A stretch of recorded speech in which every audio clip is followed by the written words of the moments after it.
Newsflash tonight, Russia may actually have intervened in American politics, but not in the way you have heard about.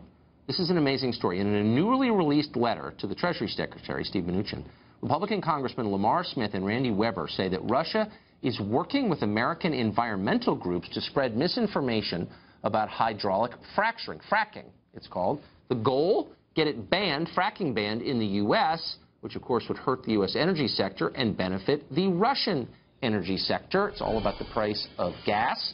Kevin Mooney is an investigative reporter with the Daily Signal, and he joins us now with details. Kevin, the story's almost too good. It's almost like you almost couldn't make this up. Actually, they did intervene, but on behalf of Greenpeace. Is that an overstatement? How did this happen? Well, let's give Russia credit. They know how to look out for their own interests. But the problem is they're using our own environmental movement to advance their interests. And here's the really big bombshell. And let's thank Representative Lamar Smith and his colleagues with oversight of our energy who dug into this and connected the dots.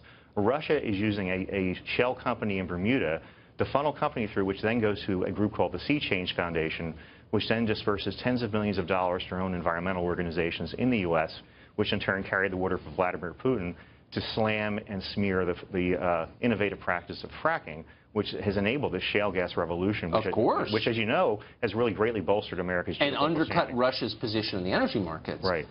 Our official position on this show is we are skeptical of all Russia stories until we see the proof. So the allegation is that the Russian government has funneled money pretty directly to American environmental groups. How do we know that's true?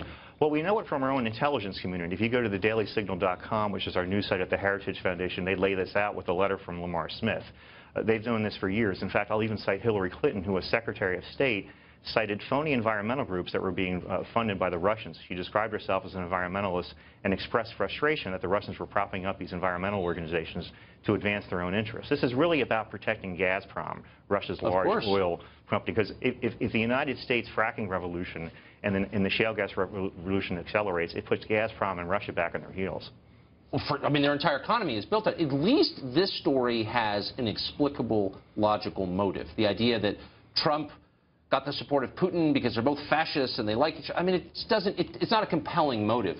This is a clear motive that makes economic sense, and so it's easier to buy. Is it legal? If this is true, if we learn that U.S. environmental groups took money from the Russian government, is that against the law?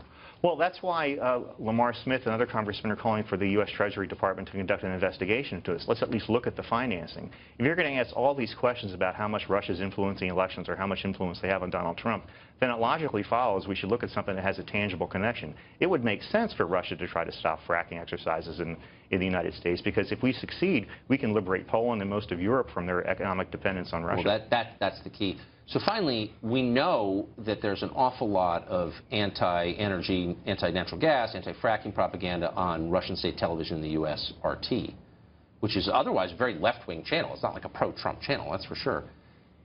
Are we certain that that is intentional, that the Russian government wants RT to spread anti-fracking propaganda to hike the price of U.S. natural gas? I'm not sure it's intentional. I think some folks are just being duped. I think it's a combination of the two. You have certain levels of the environmental movement that may be compliant in this or complicit on a certain level, and you have rank-and-file sincere environmentalists who I think are just being duped and manipulated, which Russia is very adept at doing.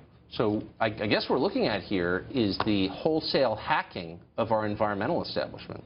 Yeah, I mean, the modern environmental movement has nothing to do with environmentalism as it's defined in the dictionary. I've absolutely noticed that. It seems like an outrage to me. Kevin Mooney, thank you for that. That was fascinating. Thanks so much.